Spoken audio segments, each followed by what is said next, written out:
All right, hello everyone. Welcome to our I Engineers with the Imagine Children's Museum. My name is Katie and I am here with my good friend, Dr. Science. How do you do? I'm great, Dr. Science. Dr. Science, what are we doing today? We're going to do some kitchen chemistry.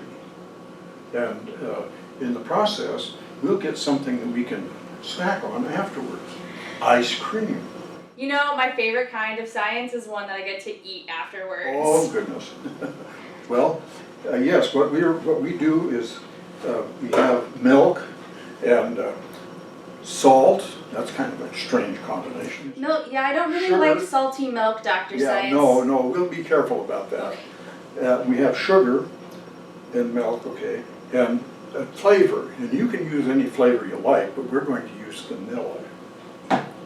And we'll show you how you can cause an endothermic reaction. Dr. Science, hold on. Endothermic. What does that mean?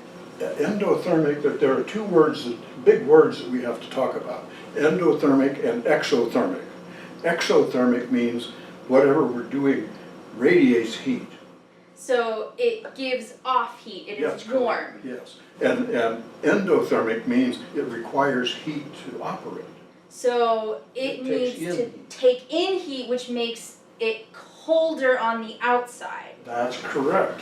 And we need that because we're going to have to cool down our milk mixture, our ice cream mixture, so that it will freeze and become hard. We can eat it like regular ice cream. Yeah, I wonder how many of our friends joining us today know that ice cream is just frozen milk.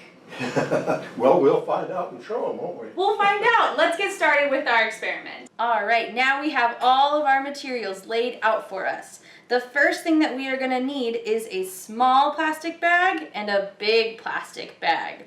We are going to put our two different types of ingredients in here. We are going to need 1 cup of half and half. You can use any kind of milk, whole milk and 2% milk also really work well. You are going to need 2 tablespoons of sugar. You are going to need 1/2 teaspoon of whatever flavoring you want. Remember, we're going to use vanilla today. You are also going to need about 4 cups of ice and 1/2 cup of salt. We're using ice cream salt, but kosher salt or any type of chunky salt will also work really well. Okay, let's start. First, we're going to take our milk and pour it into our small bag. Pour that whole cup of milk. Awesome.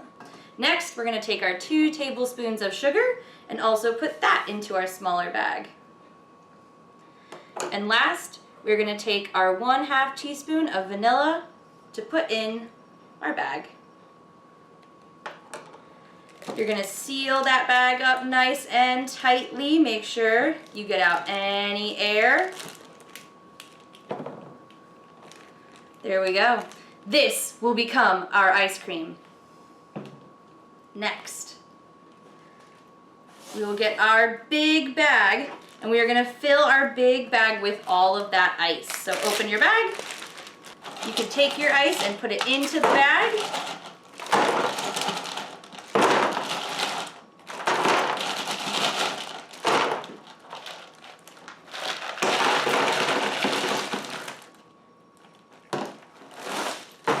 And lastly, we're going to take our salt and put that into the big bag with the ice.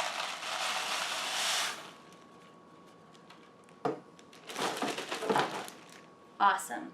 Now, we're going to take our bag of milk, put it into our large bag. Do the same thing. Get out all that air. Close up the bag really well. And this one's really important because as that ice starts to cool down, and as it warms up as we move it, we may get some water. So, now that we have our ice cream ready to go, make sure you have a good space, and you're gonna roll the bag.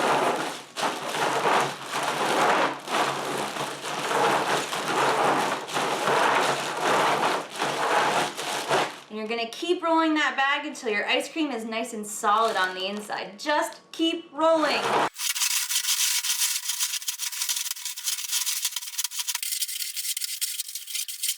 Ice which normally would be at 32 degrees Fahrenheit.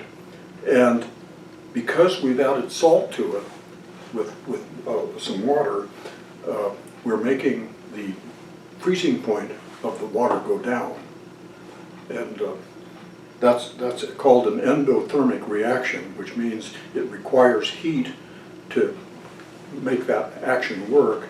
And when you take heat to make that action, it takes it from the environment, so the temperature goes down.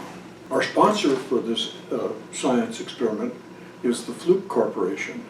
And it so happens they make a thermometer, a thermal imaging camera that allows us to look at the temperature of our mixture here to note that we're actually causing the temperature to go down from 32 degrees down to below 20 degrees, which causes the ice cream to freeze in the bag.